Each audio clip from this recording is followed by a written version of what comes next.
Good morning बच्चों। आज हम ज्योग्राफी का फर्स्ट चैप्टर स्टार्ट करने वाले हैं। India size and location. India का साइज़, उसकी लोकेशन, उसके आसपास कौन कौन से देश हैं, वो अर्थ के कौन से लॉन्गिट्यूड लैटिट्यूड पे फॉल करती है। India is one of the ancient civilization in the world. India हमारी दुनिया की सबसे प्राचीन सभ्यताओं में से एक है। One of the ancient civilization in the world.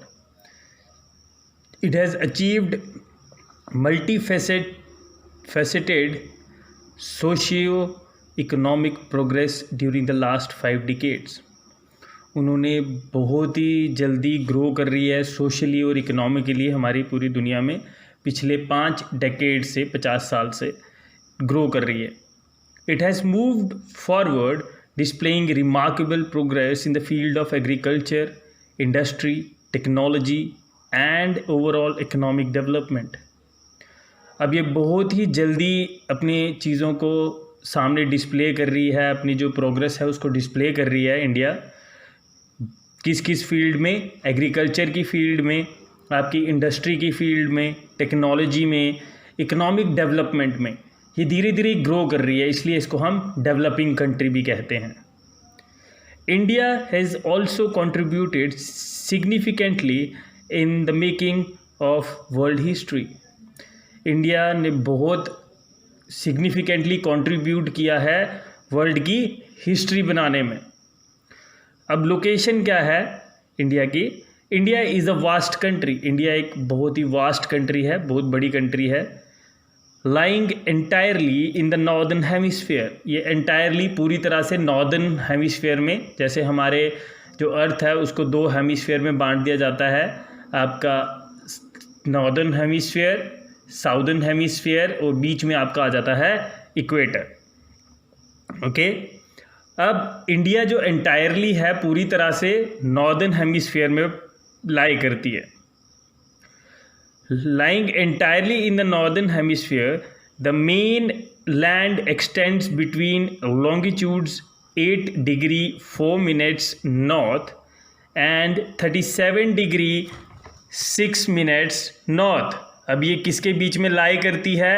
2 longitudes के बीच में लाई करती है। ये देखिए, ये आपकी इंडिया है, यहाँ पे ये देखिए इंडिया है, ये आपकी 8 मिनट्स। अब लॉन्गिट्यूड्स को देखा जाए तो ये 8 मिनट्स से लेके, ये देखिए 8 मिनट्स 8 डिग्री 4 मिनट्स नॉर्थ से लेके 37 डिग्री 6 मिनट्स नॉर्थ तक आपकी लाई करती है। अब यहाँ से देखिए ये 8 मिनट हैं, यहाँ पे 8 मिनट कुछ 8 डिग्री 4 मिनट्स हो जाते हैं, और ये ऊपर जो है ये कहाँ तक लाई कर रही है? आपकी 37 डिग्री 6 मिनट्स नॉर्थ। अब लॉन्गिट्यूड्स की बात करें, ये आपके लॉन्गिट्यूड्स होते हैं, जो लंबी लाइंस होती हैं ये लॉन्गिट्यूड्स हैं, जो वो पैरेलल लाइंस ये वाली हैं ये सारी लैटिट्यूड्स हैं। अब लॉन्गिट्यूड्स की बात करें तो लॉन्गिट्यूड्स क्या हैं? 68 डिग्री 7 मिनट्स ईस्ट और 97 डिग्री 25 मिनट्स ईस्ट, इन दोनों के बीच में ये लाई करती है। ओके, नेक्स्ट ये आपको लर्न करना है, देखना है कि लैंड कहाँ से कहाँ एक्सटेंड करती है। अगर नॉर्थ की बात करें तो 8 डिग्री 4 मिनट्स नॉर्थ से लेके 37 डिग्री 6 मिनट्स नॉर्थ तक, और अगर आप लॉन्गिट्यूड्स की बात करें तो 68 degree 7 minutes east and 97 degree 25 minutes east, ये इनके बीच में लाई करती है पूरा इंडिया। तो tropic of cancer, that is 23 degree 30 minutes north, divides the country into almost 2 equal parts. जो ट्रॉपिक ऑफ कैंसर है, ये देखिए जो ट्रॉपिक ऑफ कैंसर है आपकी वो 23 पे आती है, वो इंडिया को डिवाइड कर देता है, नियरली पूरी तरह से डिवाइड कर देता है 2 इक्वल पार्ट्स में। वो बिल्कुल सेंटर से निकलता है और इंडिया को 2 इक्वल पार्ट्स में डिवाइड कर देता है। To the southeast and southwest of the mainlands lie the Andaman and Nicobar Islands and the Lakshadweep Islands in Bay of Bengal and Arabian Sea respectively. अब इसके देखिए आपको अगर हम इसकी साउथ ईस्ट की बात करें और साउथ वेस्ट की बात करें, ये आपकी साउथ ईस्ट आ जाता है, ये आपका साउथ वेस्ट आ जाता है। साउथ ईस्ट में आपका जो है वो अंडमान एंड निकोबार आइलैंड आ जाता है, ओके, और लक्षद्वीप आइलैंड आ जाता है बे ऑफ बंगाल में, और अरेबियन सी आ जाती है आपकी, ओके। ये देखिए आपको नेक्स्ट पेज में दिखाते हैं।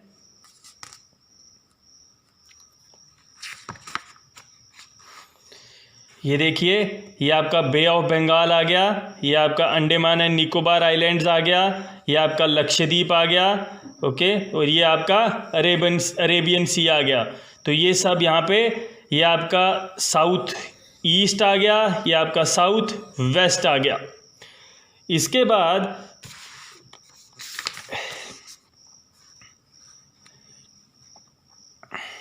Find out the extents of these groups of islands from your atlas. अब इनका एक्सटेंट भी आप फाइंड कर सकते हैं, कौन से लॉन्गिट्यूड से लेके कौन से लैटिट्यूड तक हैं, और कौन से लॉन्गिट्यूड नॉर्थ से लेके कौन से लॉन्गिट्यूड नॉर्थ तक हैं, और कौन से लैटिट्यूड से लेके कौन से लैटिट्यूड ईस्ट तक हैं।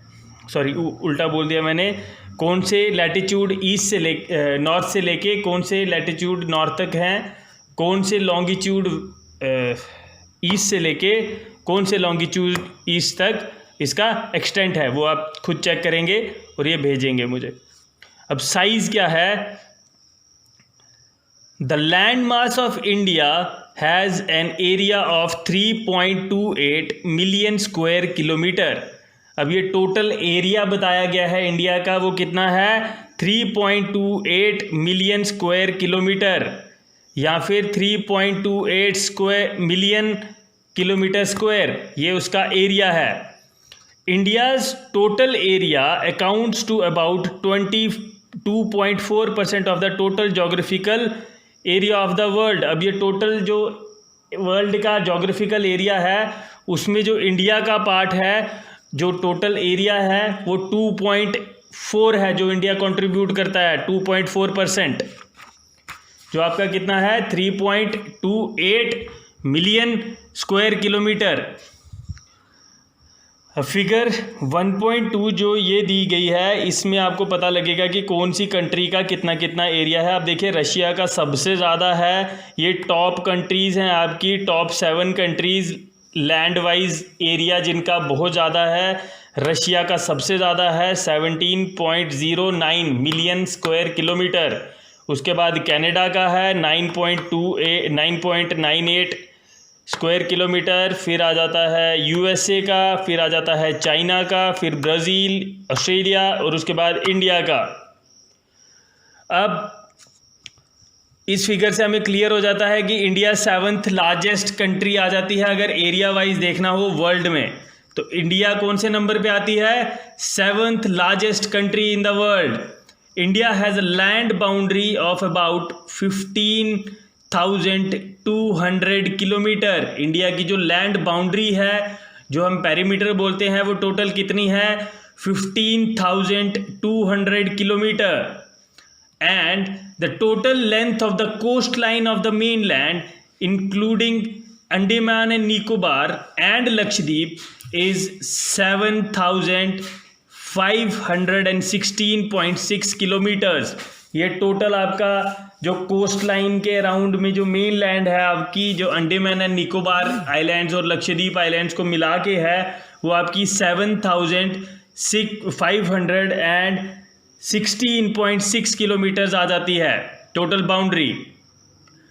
India is bounded by the young fold mountains in the north west, north and the north east.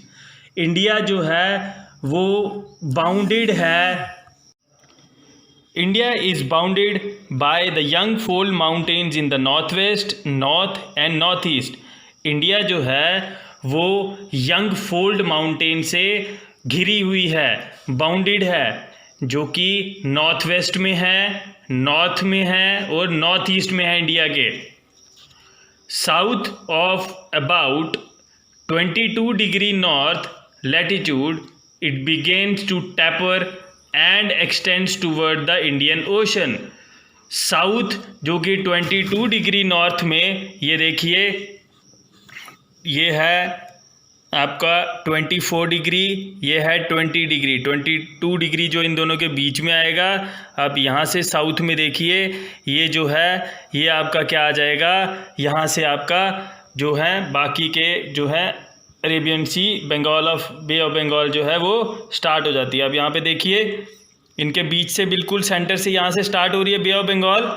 तो ये बता रहे हैं साउथ 22 डिग्री नॉर्थ लैटिट्यूड से it begins to taper and extend towards the Indian ocean. ये Indian ocean की तरफ extend कर जाता है। ये आपका नीचे इंडियन ओशन है, ये यहाँ से एक्सटेंड हो रहा है, देखिए यहाँ से इस तरफ को आ रहा है इंडियन ओशन की तरफ। डिवाइडिंग इट इनटू 2 सीज, ये देखिए ये 2 सीज में इसको डिवाइड कर देता है, एक बे ऑफ बंगाल में आ जाता है, एक अरेबियन सी में आ जाता है। ओके,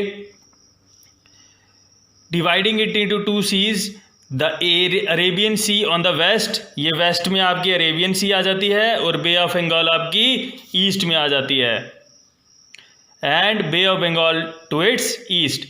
अब इस फिगर को देखिए जो आपको 1.3 यहीं से आपको बताया मैंने, and note that the latitudinal and longitudinal extent of the mainland is about 30 degree. जो लैटिट्यूडनल एक्सटेंड है और जो लॉन्गिट्यूडनल एक्सटेंड है वो आपका नियरली 30 डिग्री। ये देखिए 68 डिग्री, ये आपका देखिए 68 डिग्री है, यहीं आपका देखिए ये 96 डिग्री है। तो इन दोनों से थोड़ा सा ज़्यादा है, ये 30 डिग्री के बीच में ही एक्सटेंड करता है। वहीं आप यहाँ पे देखिए ये 8 डिग्री पे है, यहाँ पे यहाँ से 8 डिग्री से लेके ये 38 डिग्री तक यहाँ पे जाता है। तो आप देखिए इन दोनों के बीच में भी 30, तो यहाँ से भी 30, ये टोटल एक सर्कल का फॉर्म देता है। तो मतलब टोटल जो है आपका 30 डिग्री आसपास में रेडियस बना के चलता है।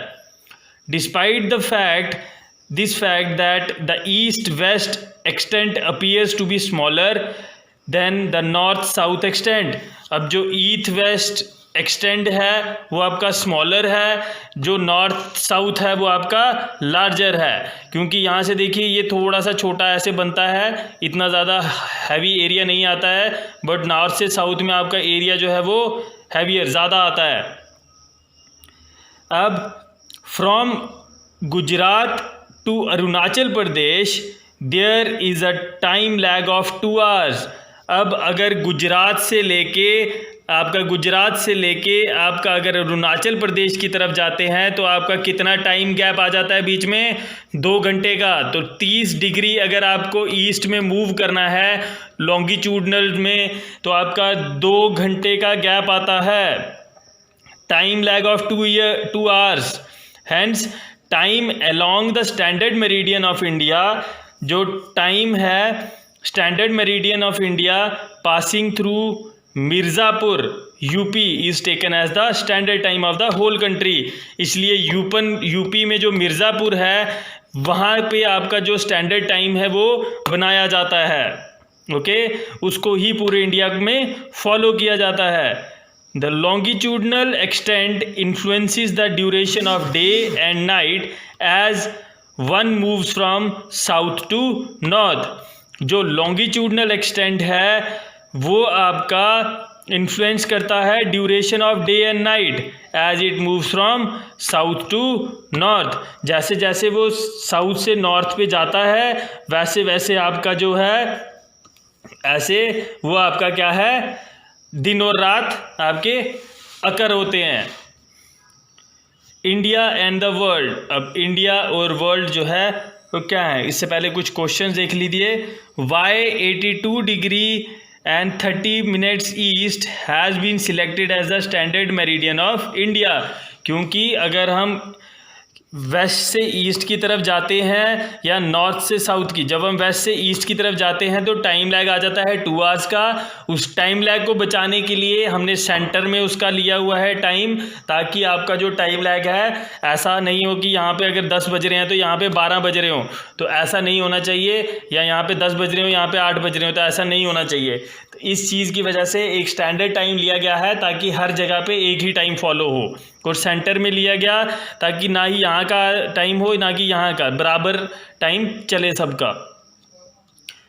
Why is the difference between the durations of day and night hardly felt at Kanyakumari but not so in Kashmir? अब जो है डिफरेंस बिटवीन जो ड्यूरेशन है डे और नाइट की वो हार्डली कन्याकुमारी में फेल्ट होती है, बट जो कश्मीर में है वो आपको पता लग जाता है। कैसे आपको पता चल जाता है? क्योंकि जो कन्याकुमारी वाली साइड है वो आपका क्या है, इक्वेटर के पास में है, बट जो कश्मीर है वो आपका इक्वेटर से दूर है। यहाँ पे गर्मी ज़्यादा होती है, यहाँ पे गर्मी कम होती है। अब India and the world, the Indian land masses has a central location between the east and west Asia. जो इंडिया का लैंड मास है, ये जो पूरा लैंड मास है ये सेंट्रल लोकेशन में है, बिटवीन ईस्ट और वेस्ट एशिया के सेंट्रल लोकेशन में है। ओके, देखिए ईस्ट एशिया, ये आपका ईस्ट एशिया है, ये आपका वेस्ट एशिया है, इसके बिल्कुल सेंटर में आपका इंडिया पड़ता है। सिर्फ एशिया की बात कर रहे हैं। India is a southward extension of the Asian continent. अब इंडिया कहाँ है? Southward extension. एशिया, ये पूरा एशिया है, एशिया के साउथ में है India, southward extension.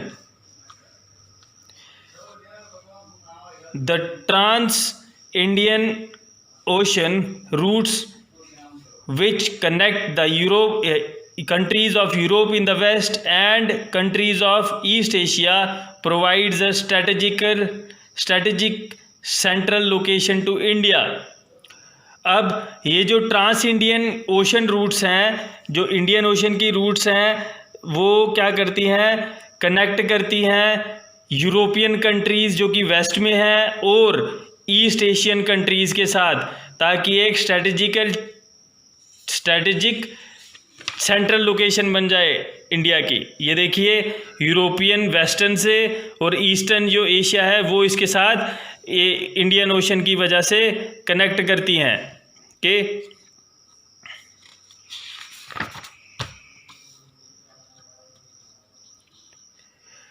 note that the Deccan Peninsula protrudes into the Indian Ocean, thus helping India to establish close contact with West Asia, Africa and Europe from the western coast and with Southeast and East Asia from the eastern coast.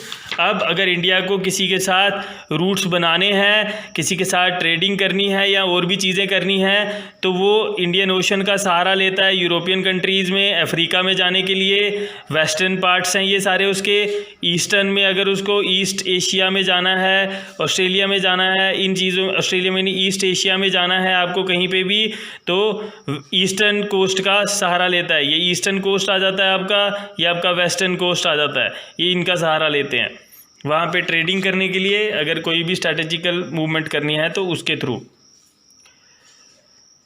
No other country has a long coast line on the Indian ocean as India has, and indeed कोई और country नहीं है जिसका कि इतनी long coastal line है Indian ocean के साथ। इंडियन ओशन के साथ इंडिया की ही इतनी लंबी कोस्टल लाइन है जिसके थ्रू वो चीज़ों को ट्रेडिंग के काम में लग सकती है या बाकी चीज़ों के काम में लगा सकते हैं बाकी कंट्रीज़ के साथ कांटेक्ट करने के लिए। It is India's eminent position in the Indian ocean which justifies the name of N ocean after it. अब ये इंडियन ओशन नाम क्यों पड़ा है? क्योंकि इसकी कोस्ट लाइन जो है वो बहुत ज़्यादा है, जो कि इंडियन ओशन के साथ लगी हुई है, इसलिए उसका नाम इंडियन ओशन डाला गया है। क्योंकि यही एकमात्र कंट्री है जिसकी कोस्ट लाइन सबसे ज़्यादा इंडियन ओशन के साथ लगी हुई है, इसलिए उसका नाम इंडियन ओशन डाला हुआ है। तो आज के लिए इतना ही रखिए, इसको अच्छे से समझना है, इसकी बाउंड्रीज़ को पढ़ना है, इसके लॉन्गिट्यूड और लैटिट्यूड्स देखने हैं कितना है, डिस्टेंस को देखना है, कौन कौन सी कंट्रीज़ वेस्टर्न साइड में लग रही हैं, कौन कौन सी कंट्रीज़ ईस्टर्न साइड में लग रही हैं। आपको इसको आराम से लर्न करना है, देखना है कौन से लॉन्गिट्यूड पे, कौन से लैटिट्यूड पे कौन कौन सी कंट्रीज़ हैं, कौन कौन सी स्टेट्स हैं। जम्मू एंड कश्मीर का आपको लॉन्गिट्यूड और लैटिट्यूड पता होना चाहिए क्या क्या हैं। ओके, तो इतना ही बच्चों, इसके नोट्स प्रिपेयर करके मंडे तक भेज दीजिएगा। थैंक यू बच्चों, हैव अ नाइस डे।